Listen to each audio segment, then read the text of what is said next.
football fans, and welcome to the Touchdown Lady podcast. We talk football from a fan's point of view. I'm Cindy, your host. Let's just get into it. Now, last Thursday was a Hall of Fame game, and that was played between the Lions and the Chargers. Now, this game does not count towards the regular season game. This is just a game because this is just a game right before the Hall of Fame inductees, which happens over the weekend. So any players that's being inducted into the Hall of Fame, they have a game before that weekend. And that game, like I said, was played between the Lions and the Chargers. Now, this was a really interesting game. This game got me thinking about football. That's the reason why I watched it. I knew it was not going to be any starters in the game, anything like that, but I wanted to see these two coaches, Harbaugh and Campbell, go at it. And this game did not disappoint. The Chargers played Trey Lance. He was the quarterback, and he played a really good game. Trey Lance has been around the league for a while. He played with the 49ers, and then he went to Dallas, and now he's with the Chargers. And he looks really good out there to be the backup for Justin Herbert. He had a clean game. He's not a real quarterback that uses his legs a lot, but he likes to throw the ball, and he really has some nice passes in this game. This was the first time that me seeing Trey Lance play, and he's a really good quarterback. So, like I said, he looks comfortable on this team, so hopefully he'll do well for the Chargers. And the Chargers wound up winning this game 34-7 over the Lions. Now it's preseason this week, and all the teams played 3 preseason games right before the season. Now, these games do not count towards the regular season. It's just to give the coaches another look at the players that they might want to keep before they make the 53-man roster cut. So that's what these games are pretty much for. And for the players, it's for the players who wants to try to make the team. It's like a final chance to prove what they can do on that field, so to see if they can make the team. So that's what preseason game is to me. It doesn't count towards the regular season, but they are fun to watch to see what kind of players the coaches are going to play. And let me shout out the Lions. They actually had two coaches, offensive coach and a defensive coach, 2 coaches going to the Lions this season. So we have to wait and see, can they repeat what they started last year with the new coaches? We have to wait and see about that. But that's what preseason has started this week. Now the NFL 2025 season starts Thursday, September 4th, and that game is going to be played between the reigning champs, Super Bowl reigning champs, the Eagles versus the Cowboys. Now, this is going to be a divisional game to start off week 1. And boy, week 1 is starting off with a bang over there. Like I said, this is a divisional game, the NFC East Division, Dallas and the Eagles, September 4th.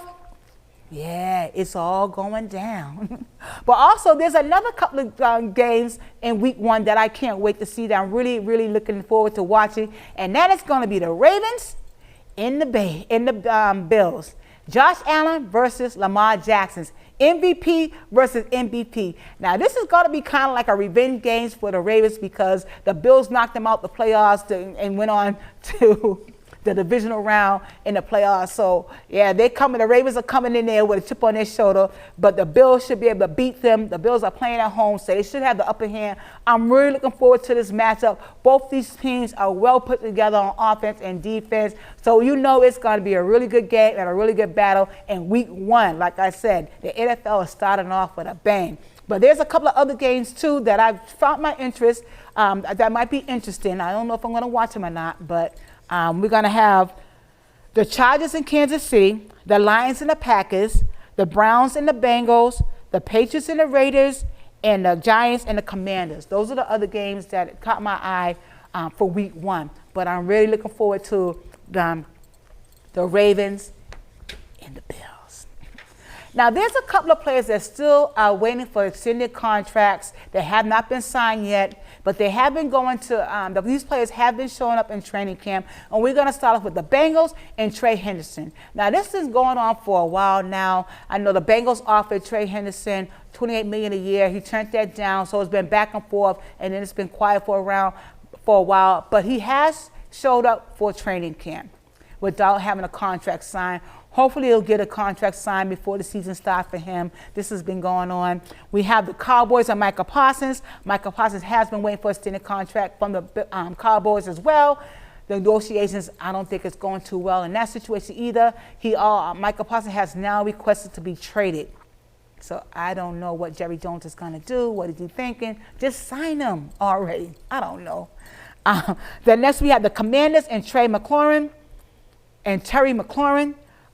With the Commanders, they also having contract disputes. He has not reached the contract. He has shown up for training camp, but he also, I think he's on injury list for the Commanders. I think that's what he's on injury right now for the Commanders. But he also wants to extend a contract. He also announced last week that he wants to be traded. If they don't sign a contract, he wants to be traded as well. Then we have the Bills and James Cook. Now, I like James Cook for the Bills. I think he's a really good player. He really produces when he's on that field, and I think he's an asset to the Bills. So hopefully they can get a contract done before the season started as well on that. Then we have the Falcons. Now, this is interesting. Kirk Cousins, I've been watching this for a while with Kirk Cousins. He has not found a team to sign him, and the Falcons have not found a team to trade him to. So I don't know if the Falcons are still interested in trading him, but if he doesn't find a new team or get traded, he will wind up being the backup to Michael Penix, the rookie that the Falcons drafted. So he will wind up being the backup. But the Falcons have their first preseason game this Friday, and the head coach, Raheem Morrison, said he's not going to play either one of these quarterbacks because he doesn't want to risk them getting injured. So that's the situation going on with Kirk Cousins. I'll still be watching out for that to see if he winds up to another team before the season starts, or he just winds up being a backup to Michael Penix. Then we have some Patriots news, which is exciting. Tom Brady is going to have a statue revealed this Friday before the preseason game with the Commanders and the Patriots. Before the game at 6 p.m., they're going to unveil the new Tom Brady statue. Congratulations, Tom, to your statue. Now it's time for Basics with the Ladies, where I give you ladies the basics of football. So if you go to a game or watch it on TV, you know what's going on in the game. And basic number one is going to be, what is a rookie? Any player who is in their first year of professional football is a rookie. Basic number two, the pocket. An area behind the offensive line where the quarterback is protected by the blockers, and this gives the quarterback time to look downfield to find an open receiver to throw the ball to, and that is the pocket. Basic number three, the 2-minute warning. Now, the 2-minute warning is an automatic timeout which occurs in the second quarter and the fourth quarter. In the second quarter, it signifies it's 2 minutes before the half, and then in the fourth quarter, it signifies 2 minutes before the game is about to end. And that is your 2-minute warning. Basic number four, the huddle. A huddle is when the team comes together and form a circle, and they talk in that circle about what they're going to do on the next play, and that is a huddle. A huddle usually happens before every play that the offense makes, but not always. And that leads me to basic number 5. The no huddle offense. That's when the offense quickly begins the next play, and it throws off the defense. It keeps the defense from substituting players and preparing for the play that the offensive line is about to play. So the offensive line does not go into a huddle. They just go into the next play, and they use that tactic to throw off the defense. And that is called a no huddle offense.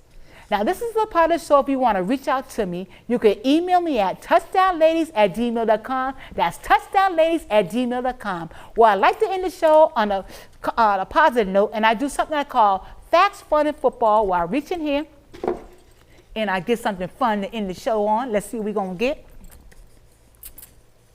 This is going to be a joke. Where do football players dance? At a football. And this is Sandy from the Touchdown Ladies. Say, don't forget to smile, be happy, be kind. Put your action behind your plan and keep moving forward. And I'll talk to you later. Bye.